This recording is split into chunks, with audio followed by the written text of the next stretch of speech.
Are you covering all the bases when it comes to supersizing and growing your business? Sharon Horne-Ellstrom here, and our idiom for supersize your business today is covering all the bases. Of course, this idiom has its origin in baseball, American baseball, and it obviously means and refers to the pitcher's responsibility to make sure that before he throws the pitch, no one steals a base, especially when the bases are loaded. It has come to mean making sure that you consider every possible thing that could happen and be prepared for that. So we have contingency plans, emergency action plans, things like that.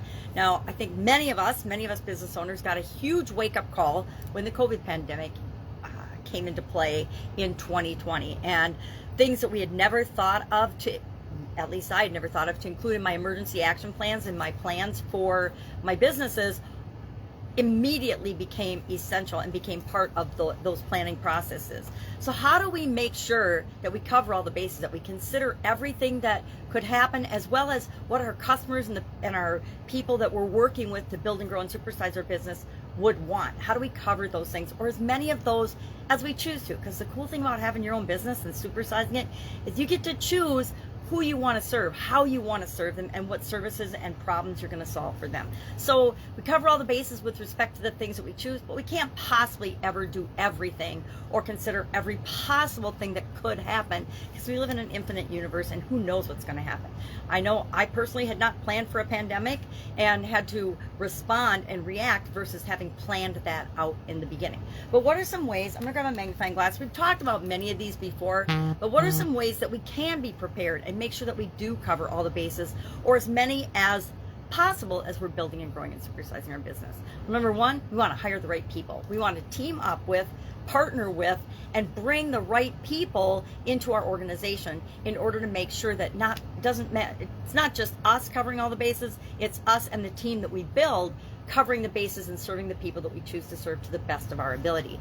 We want to, and this isn't on the list of things that I looked up, but we want to under promise and over deliver. One of the fastest ways to disappoint people and not cover the bases is to promise things that you don't have the technical or the resource capability of providing for people. I've worked for businesses like that in corporate America, that the sales function would promise a customer everything, even things that we were not technologically capable of producing at a certain quality level and things. And it made my job as the quality manager almost impossible, because they were promising things and they were just doing it to get a sale. They weren't doing it out of integrity, I guess would be how I would call it out.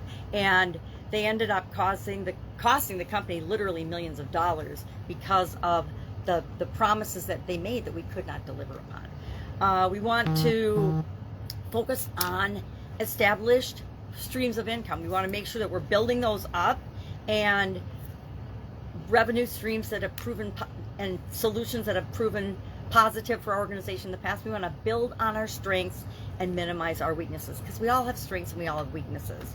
We want to reduce risks. We want to take the precautions that we can to reduce the risk of, having an employee or a group of employees that overpromise and that what we can't deliver. We want to have some things in place to protect us against those things. It's why we have insurance, right? Almost every business ought to have insurance. Every homeowner ought to have insurance. Every renter ought to have insurance, right? And I'm not a big fan of the insurance industry, but I do know that it is a necessary thing to plan for in our organizations.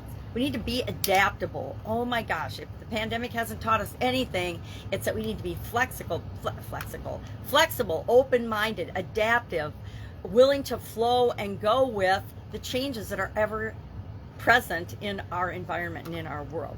We need to focus on customer experience.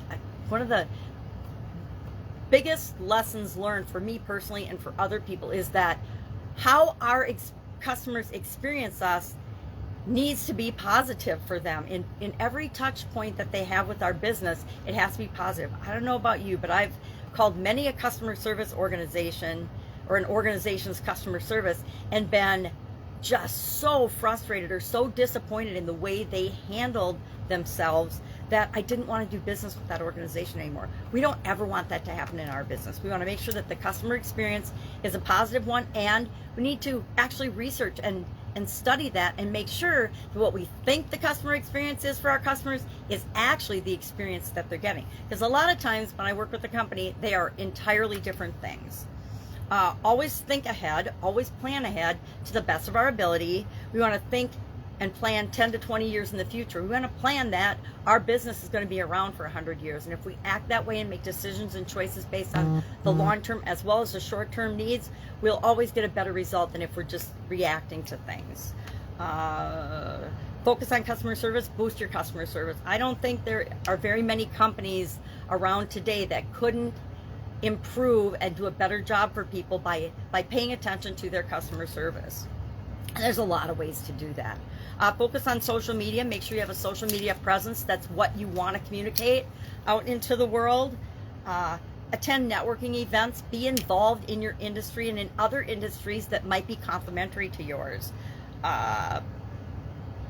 This is a good one. Be a proactive, positive corporate citizen or community citizen in the communities that you operate in. And of course, it's up to you as the business owner to define what that looks like for you. Host local events, sponsor local events, sponsor local teams, depending on if you're a small business or a big business or what's appropriate. Make sure you're involved in the communities that you operate in, because that's another way of serving your customers. And then research your competition. It's amazing to me that people get into business and they want to grow and build a super size of business, yet they've done almost no competitive research or industry research. Research needs to be an ongoing, research and development needs to be an ongoing part of all of our businesses. And again, if it's a small business, you can do it yourself. But if it's as the business grows, you want to make sure that you're adding that component so that you can stay ahead and keep in touch with what the people need and want that you're here to serve. Love to know your take on this particular idiom or expression. How do you cover all the bases when it comes to building and growing your business? Share in the comments below so we can learn from one another. And I will, of course, be with you tomorrow with another interesting idiom. What does it mean? Where does it come from? And how might you use it to build and supersize and grow your business right now? Have a great day. Bye.